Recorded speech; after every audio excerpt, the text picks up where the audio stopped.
I'm John Williams. Welcome to another accessible adventure in the Pacific Northwest. We're on the Stevens Pass Greenway, a national scenic byway.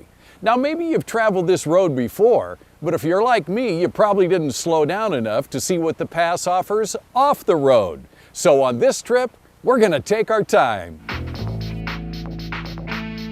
After spending the night in Everett, we head east on US Highway 2, the Stevens Pass Greenway. Stevens Pass is named for John Frank Stevens, who in 1890, working for the Great Northern Railway, determined it to be suitable for an east-west rail line through the Cascades.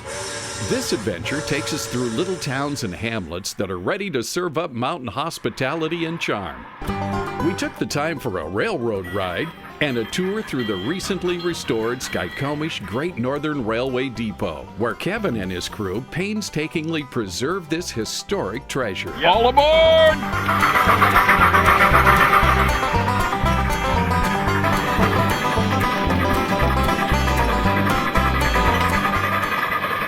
This is one of the most fun things I've ever driven.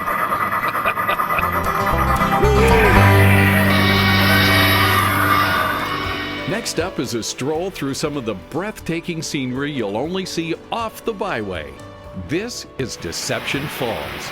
Some websites and guidebooks may tell you the trails are accessible, but true to the fall's name, they're not all accessible. I found plenty to see on the parts that are.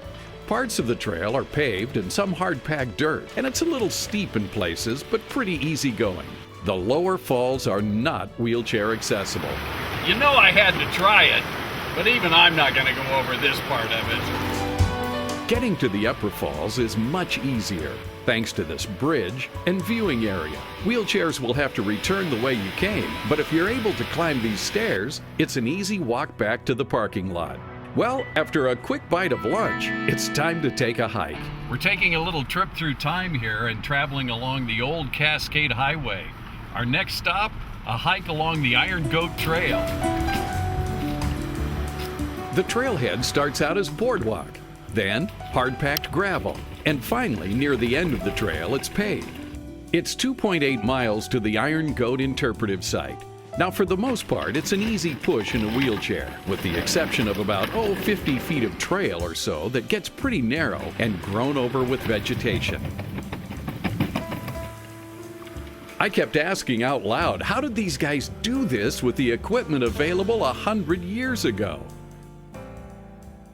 Finally, make a legal U-turn at Stevens Pass Ski Resort. Come back to milepost 64. Located on the old Cascade Highway is the site of the former town of Wellington. Here at Wellington Trailhead, you'll find accessible facilities. The trail to the disaster site is hard-packed gravel. Boardwalks will get you over the wet areas, and when you reach the snow shed, old railroad ties and timbers will transport you back in time. Roll onto the observation deck at the disaster site. View the interpretive signs as you pause and learn the fate of the town and the people stranded in their train while stuck in the snow. For our more mobile hikers, the trail does continue for about 2 miles to the Iron Goat Interpretive Site. Back on the Greenway, we drive by Stevens Pass Ski Resort. We'll visit here on another accessible adventure. We'll round out our accessible adventure with a stop at the Bavarian-themed town of Leavenworth.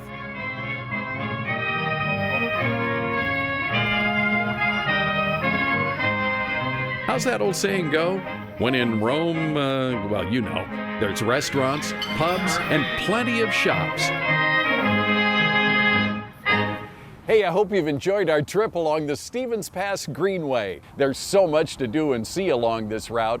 Be sure to check the website for more details. After a fun time in Leavenworth, we're going to hit the road and find our next adventure. I'm John Williams. I'll see you again real soon.